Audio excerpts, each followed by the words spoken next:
চট্টগ্রামের কর্ণফুলী থেকে অপহরণের ৫ ঘন্টার পর মুক্তিপণ ছাড়াই ছেড়ে দেওয়া হয়েছে শহীদুল নামের এক যুবককে। বুধবার রাত ১১টার দিকে উপজেলার চরপাথরঘাটা ইউনিয়নে ইচ্ছানগর সরকারি প্রাথমিক বিদ্যালয়ের সামনে থেকে অপহরণের শিকার হন। যুবককে বৃহস্পতিবার ৩টার দিকে কোতোয়ালী থানা এলাকায় ছেড়ে দেওয়া হয়। শহীদুল আলম উপজেলার ইচ্ছানগরের বাসিন্দা এবং মাছের ব্যবসায়ী। মুক্তি পাওয়ার পর তিনি বলেন, এলাকায় তার ব্যবসায়িক দ্বন্দ্বের কারণে প্রতিপক্ষের লোকজন এমন করতে পারে বলে তার ধারণা।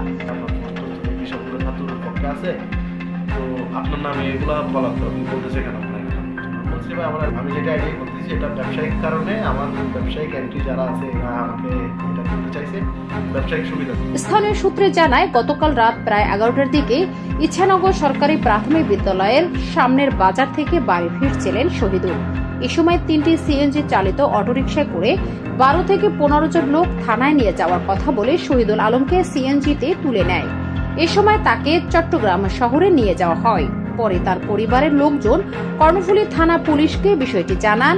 দিবাগত রাত ২:৩০টার দিকে শহীদুলকে নগরীর কোতোয়ালী থানা এলাকায় ছেড়ে দেওয়া হয়। প্রায় ৩টা সিএনজি করে প্রায় ছেলে ছিল ১২ থেকে ১৫ জন। আসছে এসে আমাকে জিজ্ঞেস করছিল, ভাই আপনার নাম জুয়েল? আমি বলছি হ্যাঁ জুয়েল। বলছে আমরা একটু থানায় যাবো। আমি বলছি আপনারা কি আপনাদের পরিচয়? বলতেছে আমরা মহানগর বৈষম্য বিরোধী ছাত্র আন্দোলনের থেকে আসছি, আমরা এখানে আমরা এটাকে কোতোয়ালী থানায় চলো। কোতোয়ালী যখন ক্রস করতেছে আমি বলতেছি, ভাই কোতোয়ালিতে ক্রস করে যাচ্ছে না, কোথায় যাচ্ছেন আমাকে? এই লালদিঘির মাঠে ঢুকানোর পরে এখানে প্রায় আরও ওদের সাথে এখান থেকে ১০-১২ জন নিয়ে গেছে, ১৫ জন মতো ছিল। ওইখানে যাওয়ার পর দেখছি ওইখানে আরও ১০-১৫ জন আছে, টোটাল ২৫-৩০ জন মতো ছিল। নিয়ে ৪ জন লোক আসলো, আমার থেকে দেখে প্রশাসনের লোক মনে হয়েছে, এখন প্রশাসন কিনা এটা আমি শিওর বলতে পারবো না। কর্ণফুলীর থানার ভারপ্রাপ্ত কর্মকর্তা ওসি মোহাম্মদ শরীফ বলেন, ঘটনার পর কোতোয়ালী থানা ও কর্ণফুলী থানার যৌথ তৎপরতায় শহীদুলকে ছেড়ে দিতে বাধ্য হয়েছে অপরাধী চক্র। অপরাধীদের শনাক্তের কাজ চলমান।